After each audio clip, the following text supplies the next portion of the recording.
अभी कांच है इसलिए लोगों को चुभते हैं, जिस दिन आईना बनेंगे उस दिन पूरी दुनिया देखेगी।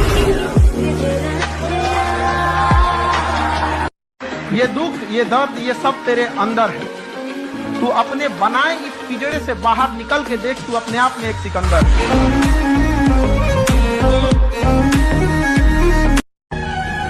याद रखना, अगर अमीर नहीं बने तो माँ बाप दवाई की कमी से मर जाएंगे।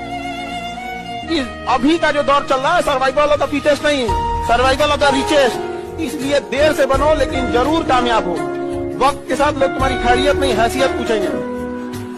एजुकेशन याद रखिएगा, बहुत जरूरी चीज होता है एजुकेशन। हीरा लाख महंगा होता है, हमें पता है कि हीरा महंगा होता है। कांच से तो महंगा होता है हीरा, लेकिन जब हीरा लोग पहनते हैं तो उसी कांच में देखते हैं कि कैसा लग रहा है यहाँ पर। खुद महात्मा बुद्ध ने कहा था कि किसी योजना को किसी के बारे में तब तक मत बताओ जब तक तुम उसके सफलता तक न पहुंच जाओ। समझा? हम लोग के साथ एक लड़का पढ़ता था, इतना खचरा था, कभी कभी फोन करता था। हम लोग के समय नोकिया वाला छोटका फोन होता था, वो में सांप वाला गेम होता था। बस को फोन करेगा, भोजपुरी में बतियाएगा तो पूछ आराम से एकदम भोजपुरी में बोलेगा, बिहाने उठ के फिजिक्स की किताब ले लो। तो हम लोग समझ जाएंगे कि जरूरत बात।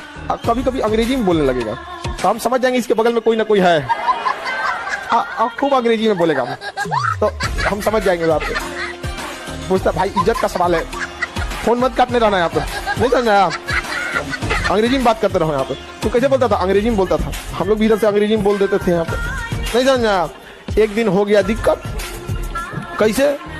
तू अंग्रेजी में उधर से लेक्चर दे रहा था, किसी मैटर पे हैंड्स फ्री कर दिया। हम कहे तेरे बकलोल फिर चालू हो गई, ले बुझाता फिर बैठल बड़े कहीं ना। भोजपुरी में बोले का मतलब बोल रहा है, कौन सी अंग्रेजी में बोलते रह जाए यहाँ पे, घरे में बैठल बनी हम। अखंड बेइज्जती हुआ उसका। कई लोग आरोप लगाते हैं कि अम्बेडकर साहब केवल दलितों को सोचते थे। अगर दलितों को सोचे रहते ना, केवल दलितों का सोचते रहते ना, तो वो भी जिन्ना की तरह इतना पावरफुल थे कि अलग बना ले सकते। वो भी देश प्रेमी थे। समझ में आया कि नहीं आ गया? उन्होंने देखा था अत्याचार को, इसलिए उन्होंने सहा इस चीज को यहाँ पर, और तब वो आरक्षण दिया। कई लोग विरोध करने वाले ना भगवानों को नहीं छोड़। जमीन के अंदर से कुछ भी अगर कीमती चीज निकला तो सरकारी। आपके घर से पेट्रोलियम निकला, सरकारी।